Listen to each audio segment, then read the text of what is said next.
fast you were going? What? How fast you were going?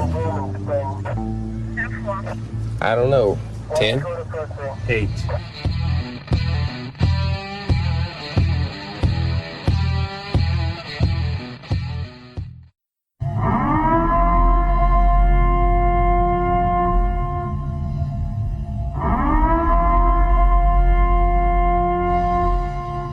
Be advised, this is an explicit podcast, so if you're easily offended, get your panties twisted into a knot, turn this off before you get butthurt and mad, start to cry, have to run to your safe space. All opinions are those of the host and his guest and do not reflect the opinions of any government agency. Welcome to MOTORCOP Chronicles podcast. I'm your host, the Iceman. We have a guest today. He made the news recently here in where we live at. And he is a fireman, so we're going to be nice. We know how cops are with firemen. So we're going to welcome this. He saved 2 lives on 1 call. So we're going to talk about it. That's why he made the news. So we're going to introduce Mr. Firefighter Frank Delucky. I am saying that right? That's correct, yep. And we got him at the show here as a guest today. He probably don't know we had sound. We probably didn't know we had sound effects. I appreciate you having me on. All right. You want to always ask some other questions. I guess I'll ask you some. You can't answer all of them because you're not in law enforcement. What is your favorite restaurant to eat at? Because we know you firemen like to cook a lot, so we know y'all like to eat. I have a variety of them, man. With the family, I love going to Roost Chris once a year. I can't afford it on fireman's salary all the time. I was about to say, that's high dollar. That's some high dollar meals right there. Yeah. No, we kind of go out different places. We eat a little sushi here and there and some barbecue but I don't think we really have a favorite. We go to Gaddy's Pizza. That's probably our place to go, Gaddy's Pizza. Now on duty, it just varies, whatever's cheap and easy to get to for that day. Depends how busy we are. Yeah, you never know how it's going to do. Exactly. What is your favorite movie? And I hope you don't say Backdraft. So. No, actually, it's not. My favorite movie, I didn't think about that one. I like all the classics, Caddyshack and Top Gun and all those movies right there. Those are my favorites. But anything with Joe Pesci in it. Yeah, I love me some Joe Pesci. He's quite funny. Well, you know what? I guess my favorite movie would have to be My Cousin Vinny. I've seen that one several times. Oh yeah. So you've seen it a lot when you burn up the disc. Then wore it out, huh? If you said if you wore out the VHS tape, yeah, you're gonna tell your age on it there. So you want? Oh yeah, big time. How long you been a firefighter? Come July will be 38 years. You not ready to retire yet? Not yet. I got a few more to go. I'm going to do about another 6 years and go. I figure as long as I still love the job and want to stay at it and do what I love doing, And you said you worked for the fire department in New Orleans. Yes, I started out in Terrytown as a volunteer. I worked for Harvey Fire Department in Jefferson Parish, and then I worked in New Orleans Fire Department before coming over here to the Baton Rouge and Livingston area. So you were on the West Bank over there. Yeah, I was on the West Bank. Yep. I don't know about that. I graduated from John Ehret actually over there. Oh, I graduated from West Jeff High School, so I was down in Marrero. There you go. Yep, I know Marrero down in the woods. Yep, I know that. Yeah, I was down in Marrero. Graduated from John Ehret. Went to college at Delgado City Park. So we were running around the same area. Yeah, Delga do you. Yep. Yeah, actually, I knew Terrytown quite well because I dated this girl when I was in high school down there. She lived on Daniel Street. I know what Daniel. That's right down from where I grew up. Yeah, they had that K&B on the corner, and they had that gym right there in front of it too. I think all that's gone now. Oh yeah, all that's gone. I do my best not to go to New Orleans area at all. Even I do the same thing. My family's at, I don't go down there. Yep. Then you so you started there, somehow ended up in this area. Yes, sir. And I've been over here at Livingston Parish Ford and Walker for about 4 years now. Nice. I like it a lot. A little bit slower Great than bunch of New people that Orleans. work there. Oh, a little bit, just a tad. But hey, Still pretty busy, but just a tad. We do about anywhere about 8 to 10 calls a day at the station I'm at. yeah. Hey, I'm not saying, but when you get older, not being quite as busy as It's a blessing. yeah. It's a blessing. You gotta make the young guys mad when you tell them that you don't care if you never make a fire again. They're like, I want them. Oh yeah, But, that's like rookie cops. They want to. They're like, where's all the drive-by shootings, bank robberies, domestics, and all that stuff like that. And yep, a good they'll day, learn. a good day is like when you have the only thing you have, is a false alarm or somebody calling because the dog's shit in their yard or something. Exactly. Exactly. Well, this all started out. You made several news outlets, the local news outlets around here in Baton Rouge area. This one story I'm looking at right now was from WGNO, which is out of New Orleans area.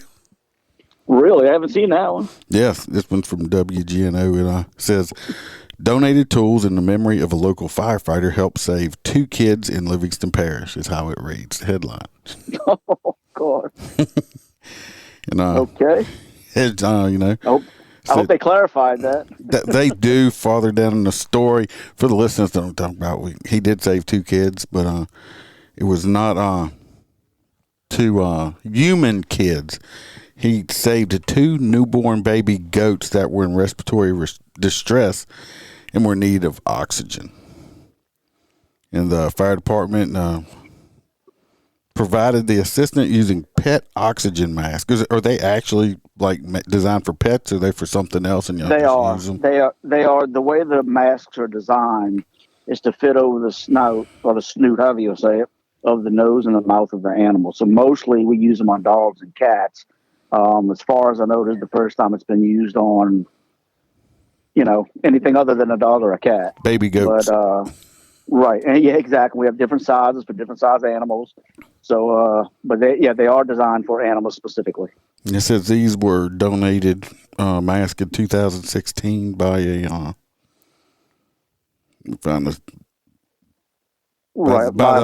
mother Patty Abity and her friend, her son, and remember her son Brent Leonard. He was a junior firefighter in Central. I guess he passed away.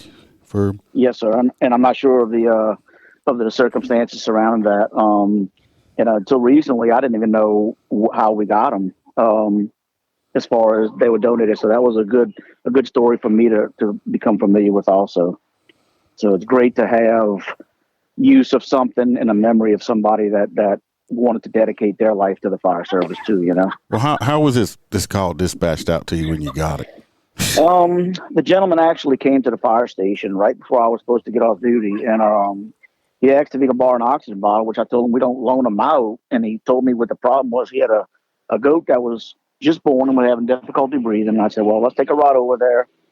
And he actually had the 2 of them, and we gave them oxygen, checked to make sure they were breathing okay, and it didn't take long, and all they needed was a little boost, and they were doing fine. And we kind of updated a couple of weeks later, and about a week later, went and looked at them, and they were still doing great. And as far as I know, right now they're still doing great. So they were twin goats. Yeah, they were from the same. I guess they call them litters. I'm from the city, so this was something new for me. Okay, I'm not sure what they call them. They call them kids. Well, I don't know, but yeah. I think usually a goat only usually has one at a time, so maybe that's why they were a little having problems or something. Well, they told me that they were premature, and they did say that the circumstances surrounding those goats, usually they don't make it out alive. So it was great to know that this actually had a happy ending. And they did name the goats. The other firefighter that was there towards the end of the call was Austin Williams. And so they named the goats Frank and Austin in our honor. So that was kind of cool in itself, Well, for the listeners, if y'all gonna want to see it, I'm gonna grab them and I'll try to put them on a Facebook page and stuff like that. If y'all want to see it, they got three pictures of Frank here on this new story out of WGNO, or you can go check it out yourself. Just go to WGNO out of New Orleans, check for the story. But there's 3 pictures of you here with a little oxygen mask and working on the little baby goats here. Yeah, it was pretty cool. I gotta say. Your eyesight must be like mine because you got your cheater glasses on. So. Yeah, exactly. My wife was a little upset because I didn't bring one home to her, but she quickly got over it when we went to visit them. So it was all good after that. Well, the people that the goats belong to own a business in town, and from what I understand, they actually have been bringing them to their business and keeping them in little playpens and stuff like that, so they can keep them monitored. Yeah, it's Hebert Specialty Meats, Matt Hebert and his wife, and they were very good about it. And they did say they're bringing them over there because they keep them on the heat lamps, and they still need a little help getting their nourishment and their food and everything. So I think until they're completely out of the woods, they're going to keep a close eye on them until everything's really good with them. You know. I wonder if they're gonna keep them as pets. I wonder, are they gonna eat? They have. I don't think they have. They have a pretty good farm out there. We went and saw it. Yeah, I mean the goats, the turkeys, and all. But I didn't ask that question, so I don't know. I don't think I want to know. But, you don't know if they're gonna eat Frank later, do you? Exactly. If they do, I hope they eat Austin. They'll probably keep them as pets, I think. But yeah, I know where these people reside at, and they, they're animal lovers and stuff like that. They might own a meat market, but they do love animals. And always, they're great. They really are great. They love animals to pet and have as pets and to eat them also. So yeah, I love to eat animals too. I love good baby back ribs. That's my favorite. Just not going to no a goat roast in no time soon. No, I don't think I've ever tried. I don't think I'll ever eat goat. I just can't do it now. I've tried goat one time in my entire life. They roasted it like you do a pig, Yeah. The whole pig. And I tried it because I'll try most things once at least. I was not a fan of the goat meat. No. Yeah. I know goat cheese and all of that, but I mean, I know that's not, you don't have to. I think that's made out of goat milk, though. Yeah, out of goat milk. Yeah, I guess that's okay. yeah, I guess so. But like I said, I'm not a big fan of goats. I know my wife wants some of them little baby goats because she says they're just so cute. I thought that's what my wife wants. If I get goats, I want a couple of them fainting goats. That's what she wants. We have some German shepherds, and I said I could see every time if we had a fainting goat, every time they would go outside, I think it would just faint. Oh yeah, I mean, I don't know if you ever been around or seen the fainting goats. I don't think I've seen them in person. I have seen them on seen what they do and all, but I don't think I've ever seen them in person. Yeah, they my wife says, she's like, you can't get a fainting goat because she thinks they hurt themselves when they fall down. And if anybody's listening and has never seen fainting goats before, go online and just look it up. I think they got them on all the social media sites. Just type in fainting goats, and what it is, it's their defense mechanism. When they get scared, they just freeze up and they fall over like they're dead. It's the most hilarious thing ever. I had some kind of like a possum. Yeah, and I had some buddies. LSU used to have I don't know if they were studying them or breeding them. LSU veterinary area or whatever, agriculture. They used to have a big field of them, and had some buddies that way back in the day when they were on duty at night, they would run up there if they were in their squad car, and it would be like at midnight, and all the goats would just be standing out there, and they'd hit their siren, and all of a sudden it was like dominoes. These goats would just start falling out all over the damn place. Yeah. I think fainting goats are amusing. Unfortunately, I heard that every time they do that, they're like having a seizure. I don't know how true that is. I don't know. It might be so, but it's pretty cool. I know. funny. I know when we retire, we want to get a little farm and have a bunch of things, and I know that's one of the things my wife wanted to get a few goats. So I don't know if we'll have the faint ones or not. I don't want ones that are going to, kind of be awake all the time, So, I probably won't get that. I want a camel. a camel. A camel, yeah. I wanted my own hump day camel. I wanted to call him Humpy McHumperson, and I'm not joking. I really did. You can buy one hump camel for like, I don't know, $2,000. Now two hump camels are like way more expensive, like maybe 12,000, 13,000. So you can get one hump pretty cheap. I don't know. You probably pay by the hump. I don't know.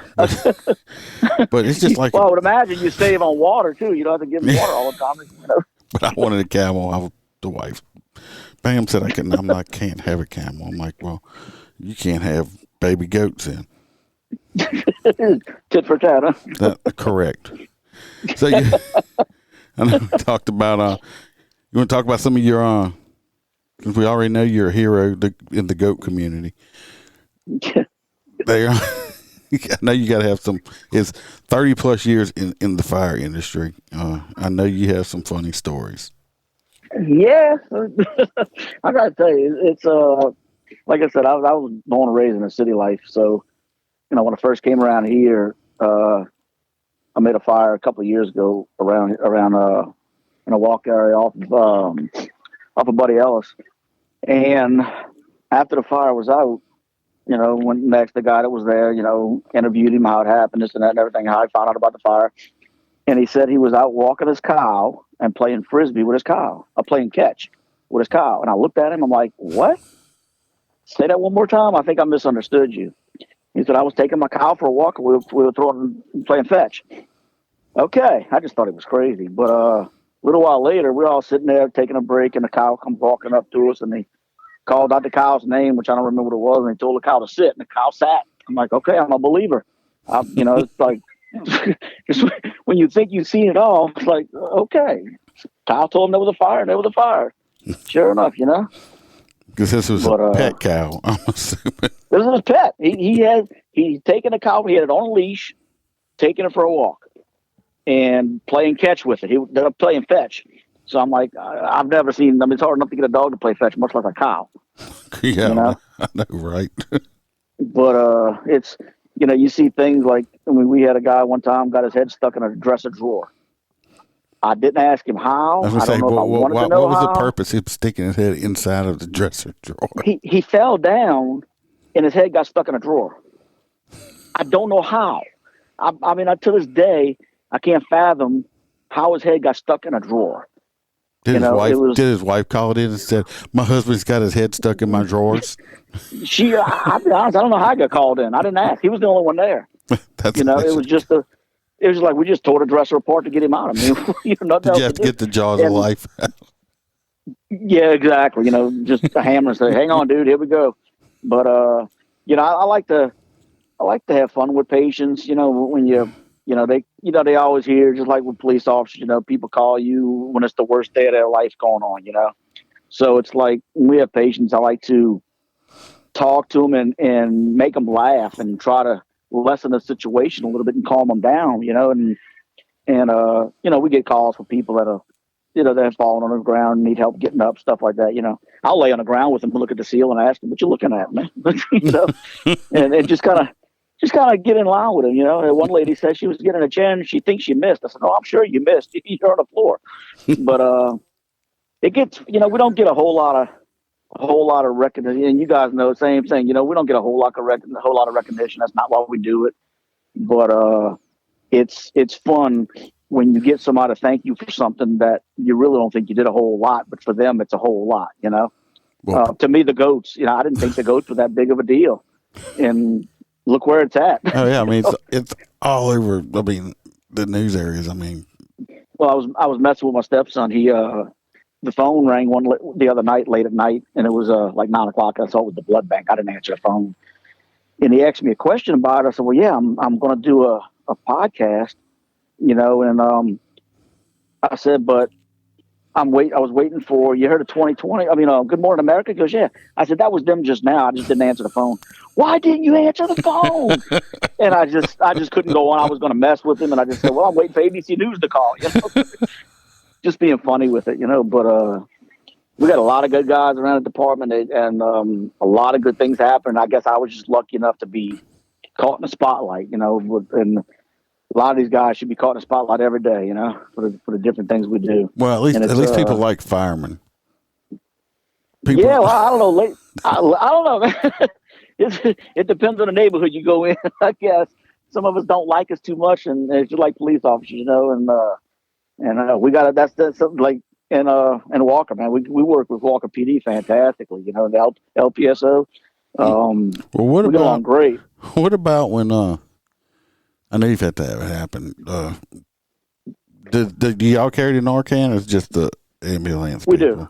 do. No, we carry Narcan, yeah. Well, so because I haven't, I don't Narcan people, but I've been around enough that, the person's basically dead, laying there, yeah. ODing.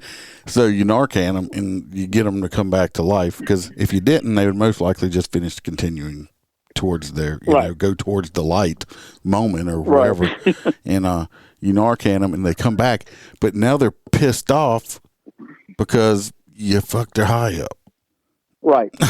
Yeah. They're not exactly happy with you. You say, hey, look, again, I like to mess with them. No thanks are necessary, and then they get really mad at you because they don't think they did anything. But it's like most of the time they have their own Narcan. This is my first time. Maybe you should find another line of enjoyment, okay? Yeah. This ain't working right. You need a new hobby. Mm-hmm, exactly. When you got a stash on the side, it's something's wrong with that. But we got working in New Orleans. I should have got a whole bunch of the homeless people on with the drugs and the ODing and just. You work the French Quarter area, Bourbon Street. Yeah. Yeah, and I'm trying to think. I don't remember at the time. This is back in the 90s. I don't remember at the time what the main thing was, but I know coming up here, like Mojo was bad for a while. And, 80s and 90s was crack. Yeah, that's true. That was our crack. In the French Quarter. Well, mostly in the French Quarter, we had to deal with drunks. No, not New Orleans, not drunks. You're kidding me. Just a couple, just a few. Well, that was definitely enjoyable. It was definitely some sights to see. Well, I tell anybody, I tell some friends, they come down, people like, that's never been there. It's like, man, I want to go to Bourbon Street. I said, if you want to experience Bourbon Street or just the smells of it, just go inside of a porta can, because that's what it smells like. It smells like piss and shit. With a little mixture of fried food. Every morning you see them on the front walks hosing down the, front of the stores, all the urine and everything else, that vomit and everything else that's there, It does. It's just got that smell to it. Yeah. So tell us. I'm not a big Mardi Gras fan, but that's big. And worked in the French Quarter during Mardi Gras. Oh, Lord.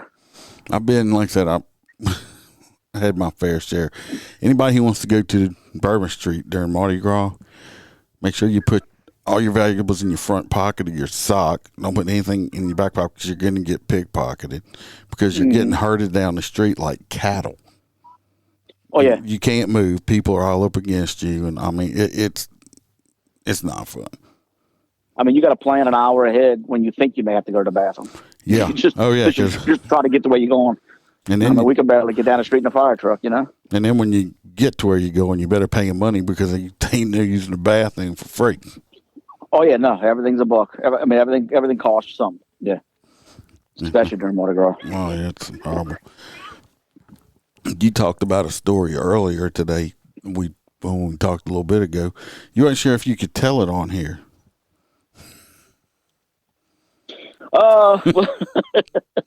Well, I told you this is not terrestrial radio.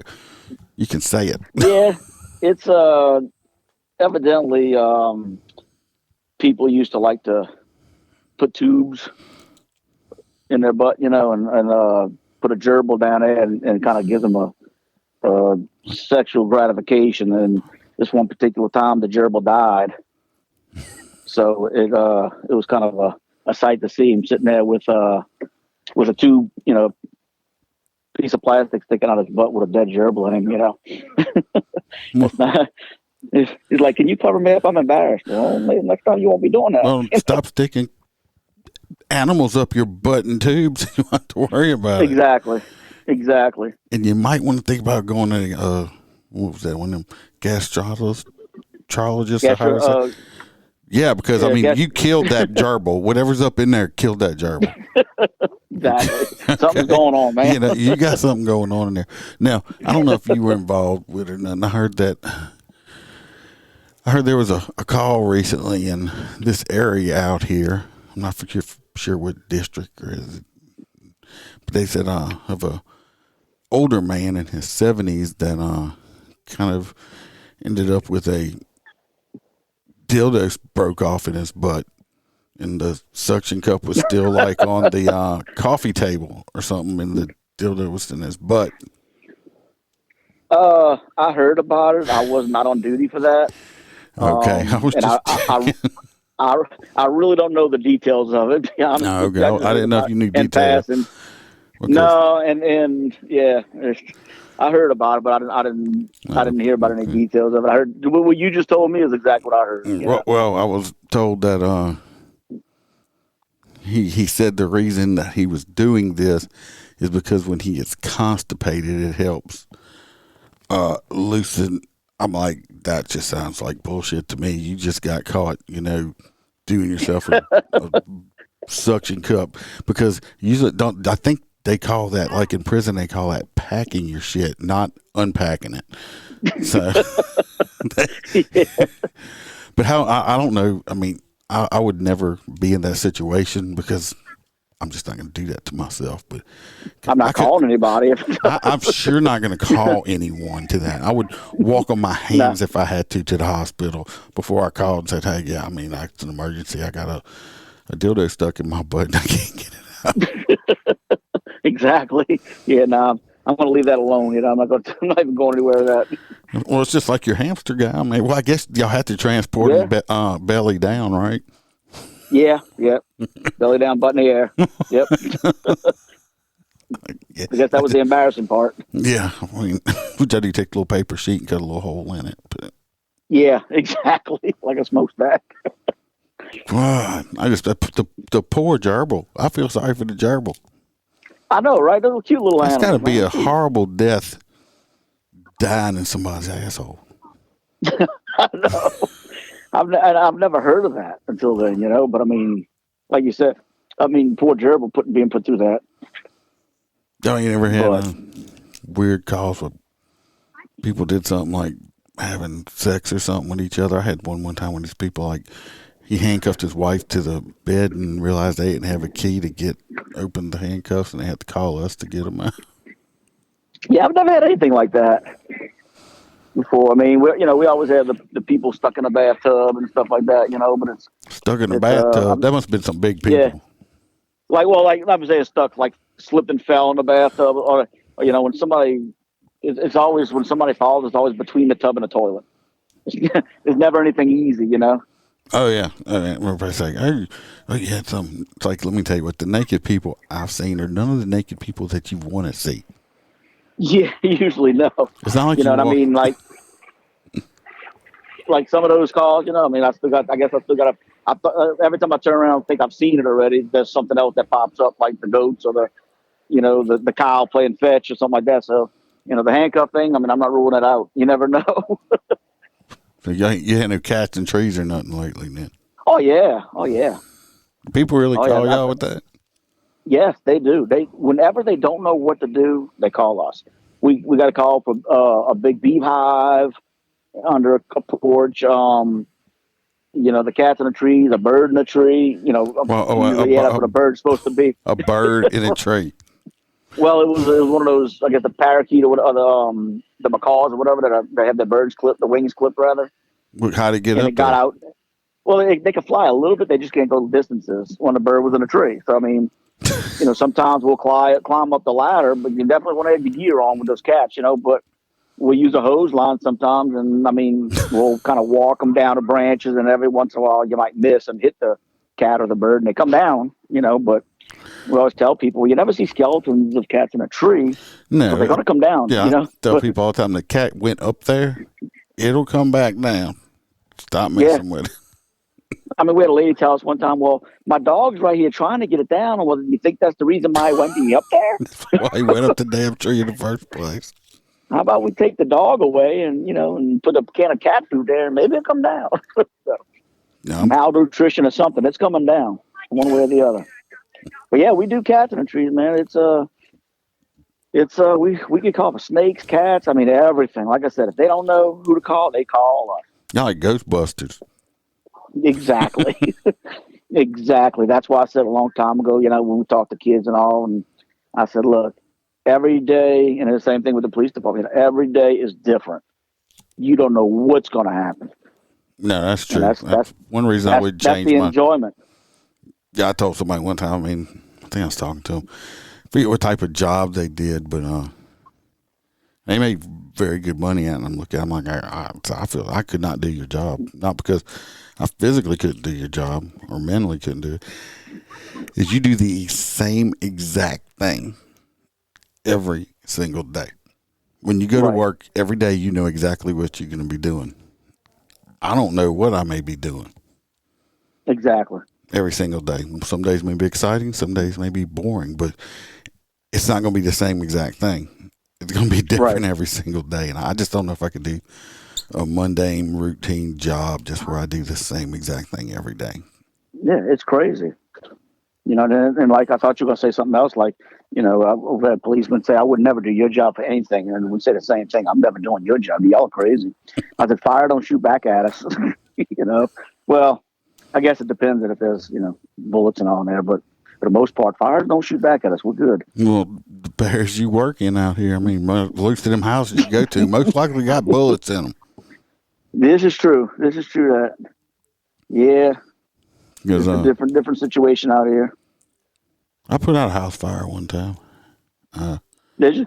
Yeah, I was in a subdivision, a big subdivision. Me and this guy were out, it was a long time ago. I was out running radar, and this lady comes up and says, I think this house is on fire. And we go up there, and the house was on fire. This woman had set some boxes or something on fire on the back of her house. Well, it had caught the outside of the house and the vinyl siding on fire. So we run in, make sure everybody's out the house. Of course, we called for the fire department.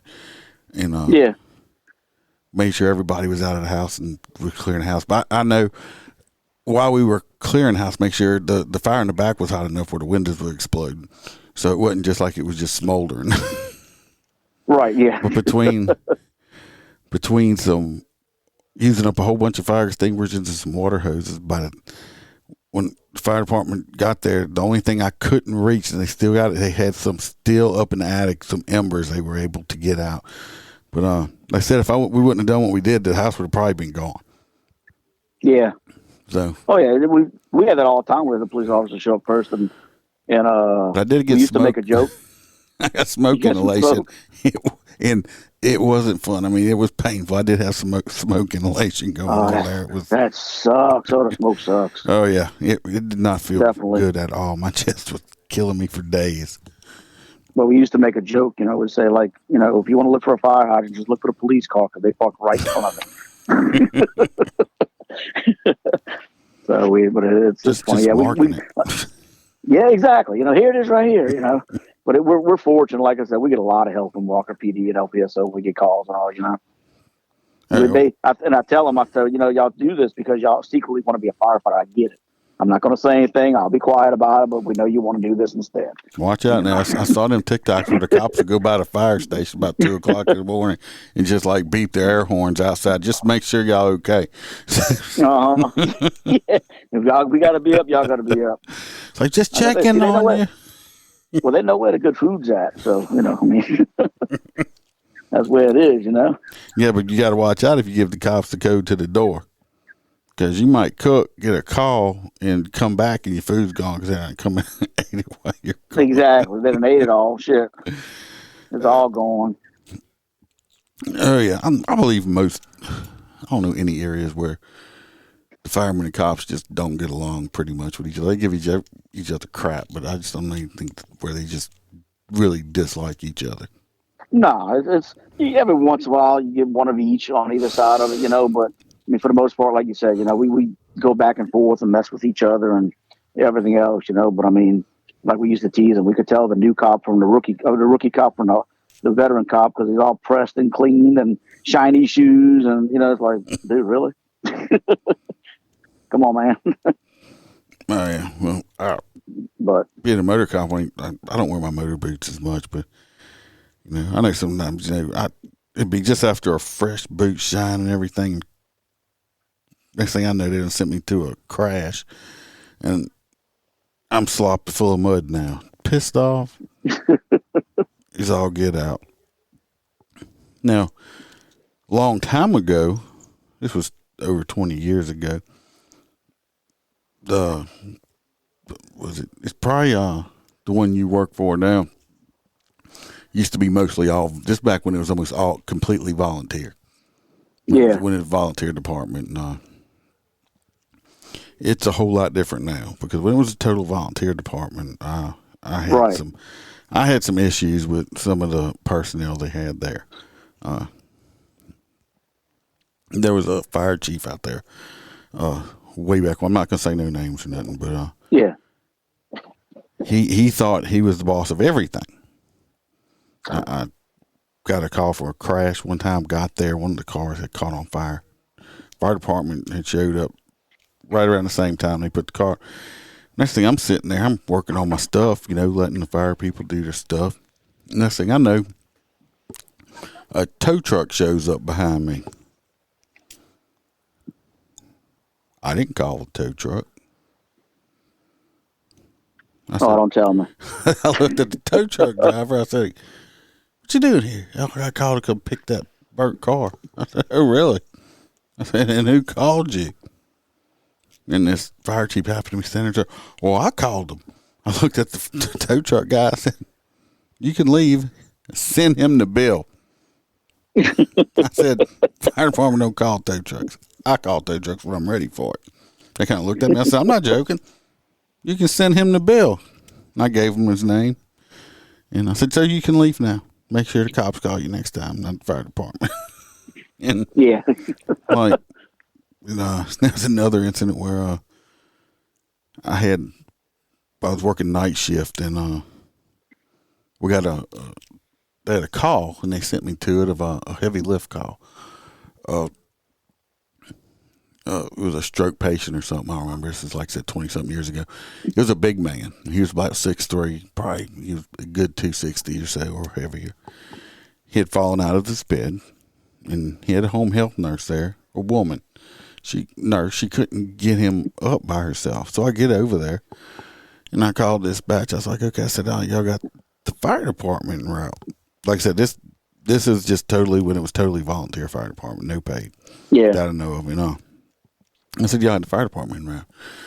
"Well, we called. They're not coming." I said, "Excuse me?" She said, "They said they're not coming." I was like, "Okay." So me and this little bitty nurse picked this grown ass man up off the floor and put him back in the bed the best way we could, because I didn't want to hurt this man. I mean, he's obviously he has medical issues now. Got him back in the bed. Got him, where he was safe. So I left, to do this. So I'm pretty, you can imagine how pissed off I am, right? Yeah, well, definitely, yeah. I'm fuming, especially, I'm probably about 27 years old at the time. So, and I was a lot more of a hothead back then than what I am now in my 50. And as I'm leaving, I'm going down the road, but we got another call. It was come out as a one car crash. Get there, it was really more of a one car ran off of the road and got stuck in some people's front yard. Well, when I roll up on it, I have 2 fire trucks and about 16 El Caminos with $2,000 worth of lights in them. You know what I'm talking about? Yeah. I mean, I got volunteer firemen everywhere. And I roll up, get up, because I'm going to have to work this now if I need to work a crash. I get out and I look. Then they got this is a state highway. They got a whole lane blocked and everything else. And there were fire trucks and El Caminos and, you know, with their dogs and their 3 kids in the back with wife beaters on and stuff like that. I get out, walk over there, and I mean, nobody's hurt. I'm looking at the driver and this and that. I mean, well, this same fire chief that and his assistant chief happened to be there. The same one I had issue with. This was before I had issues with him before, and I looked at him. I said, "Everybody all right?" Oh yeah. I looked at him and said, "Why don't you move that damn fire truck out the roadway so the traffic can clear?" And he's looked at me. Well, I said, "If you don't move it," I said, "a tow truck will get it." And the assistant chief looked at me and said, "Well, I don't appreciate how you're talking to my men." And my exact words were, "I don't give a fuck of what you appreciate, but if you don't get out of my face, I'm going to put you in jail and I'm going to tow your fire truck." So he got out of my face. Then the chief happened to be there, and he's like, I said, "So do we not help people? We had that heavy lift on such and such a road. No, we got, 30 people out here for a car in a ditch, but we couldn't get somebody to help a handicapped man on the floor." Well, that man, falls out of bed all the time, and and we're a bunch of volunteers, and that's not our job. I said, "Excuse me?" I said, "Are you telling me your job is not to help people?" I thought that was your main job, because that's what my main job is in law enforcement, is to help people. And I thought that's what being a fireman's about. Well, we volunteer. Well, if you don't want to do it, then stop volunteering. That's what I told him. I said, "Stop volunteering. Quit. You're not going to hurt anybody's feelings. Quit." I said, because that's what you're here for. Right. Like I said, thank God, when that man finally, I think he got removed. When he got removed and they started moving forward, it was like we could have threw a party, because I was not the only law enforcement person that hated him. Because of course, he called my big boss and complained because I threatened to put his assistant chief in jail and tow his fire trucks. And my boss asked me, and I'm like, "Yep, sure did say that." And I told him why. And I told him how they didn't want to go help the old man, and I told him I'd do it again. And that's basically how that one ended, because my big boss didn't like this man either. But like I said, now, I'm not talking like now. Both of the departments in this area are like 10,000 times what they used to be. And I'm not talking on any volunteer fire departments, but y'all have full-time firefighters now there, but the training's better in everything. And y'all still have volunteers, but the training and everything is so much more professional and better than 20 plus years ago. Appreciate that. Yeah, we got some good people in place, and we hopefully got some things coming up. We got a millage coming up in April, and we're hoping that passes, and we got a lot of good plans for that, hiring more people, building things, and just getting a whole lot of new equipment and a lot of big plans for that. Well, I don't think the general public realizes how much these fire trucks cost. No, and we're actually over the next few months, we're gonna do what we can to educate people about what we do, how we do it, what we need, stuff like that, and just how big that area has grown, and we need to grow with it, and hopefully they'll see that. And like I said, we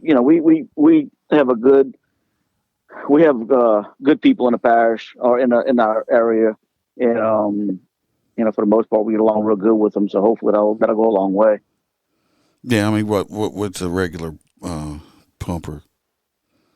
It depends on what you get, but I mean, you're looking at 6 figures anywhere up to about $250,000 or more. Now, I know the ladder trucks are what, over $500,000 or something like that. They're 500 to $1 million. Yeah, they're expensive. Yeah, I mean, I know the equipment is extremely expensive. No, people don't realize we cover over 220 square miles. We cover a third of Livingston Parish. So we cover from Denham Springs, Walker, Port Vincent, French Settlement. We cover Watson. We cover a whole bunch of places, And places that he's talking about, I'm familiar with the mayor, are very extremely populated areas and just getting bigger and bigger and bigger with people. They're putting in subdivisions in these areas like you would not believe.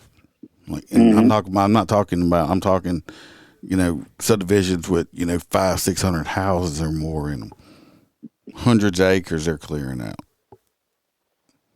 Yeah, it's nothing for us to make a house fire with maybe 4 or 5 people, which is not safe, but that's what we have, and we're hoping to expand on that. But we have 10 stations right now. We're supposed to be building an 11th one sometime soon, and it's like I said, we're getting bigger and bigger in the area. We need to grow with it.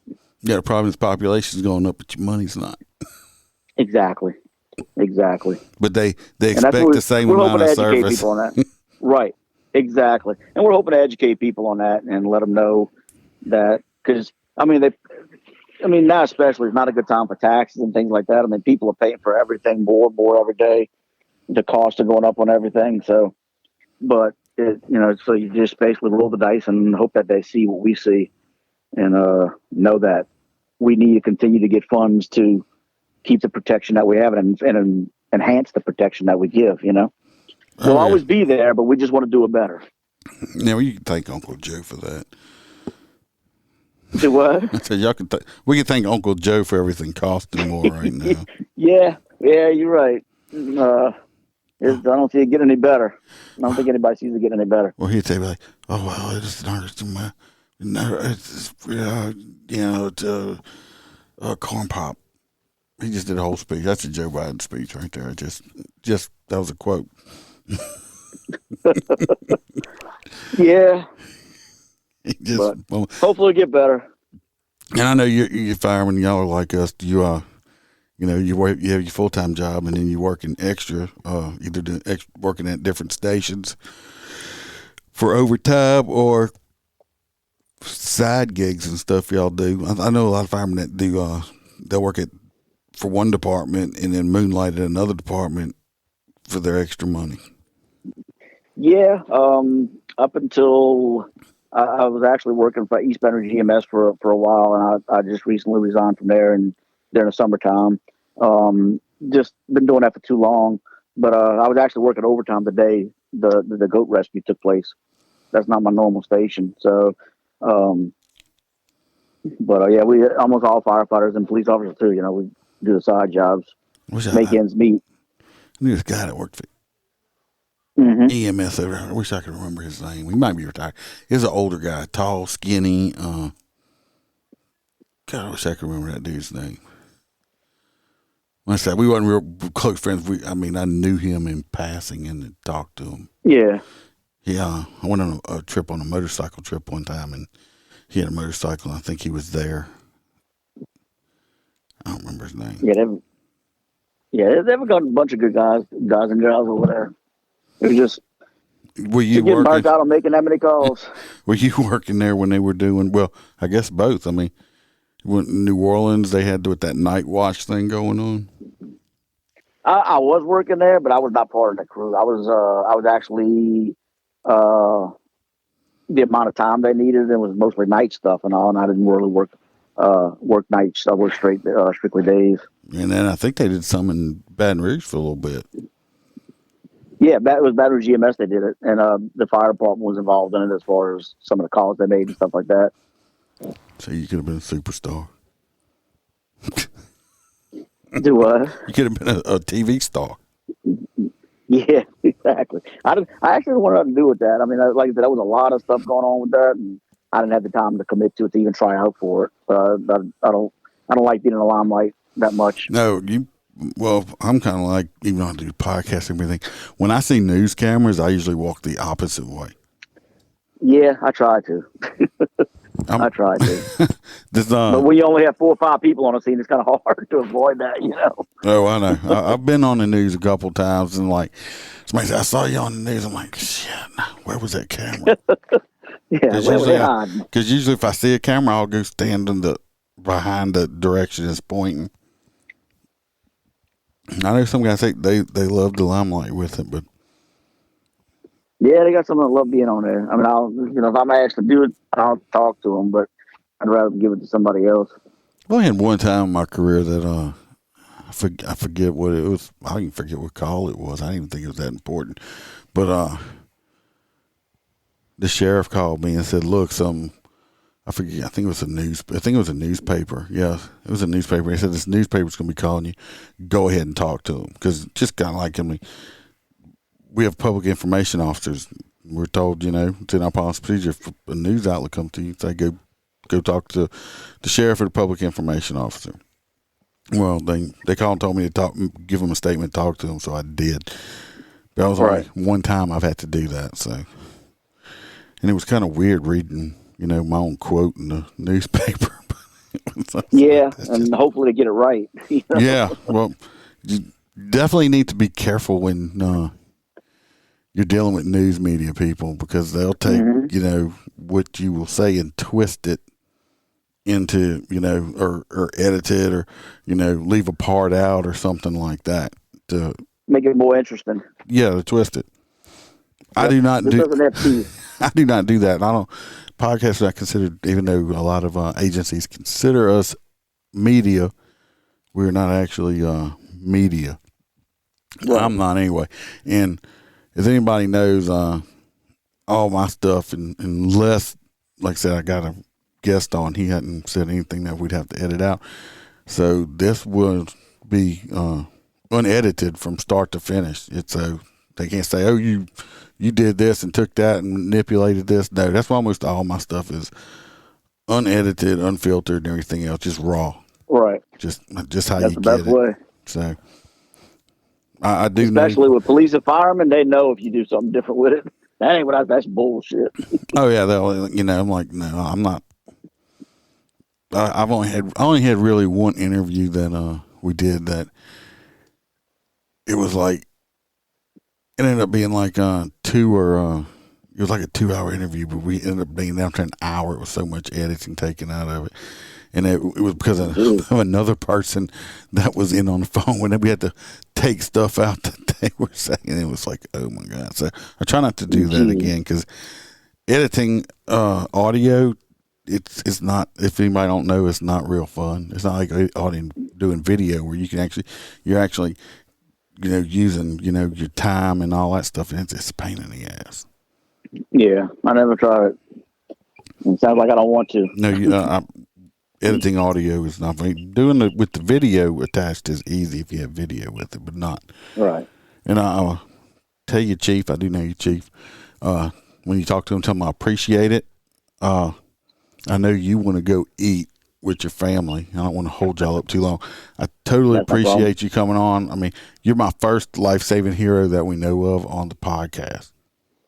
I appreciate it. I enjoyed being here, and thank you for having me. And you're, I think, my second or third fireman I've had, because it's the law enforcement podcast. So, but like I said, we all first responders. It's just I'm the MOTORCOP. Yeah. But go eat. I appreciate it.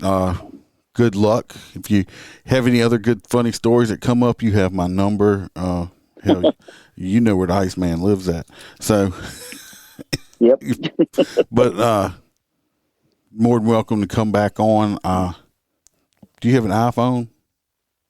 I do. All right, I will shoot you the link to the episode when I put it out in a little while. Great, I appreciate it, and thank you for having me on. And y'all be safe, and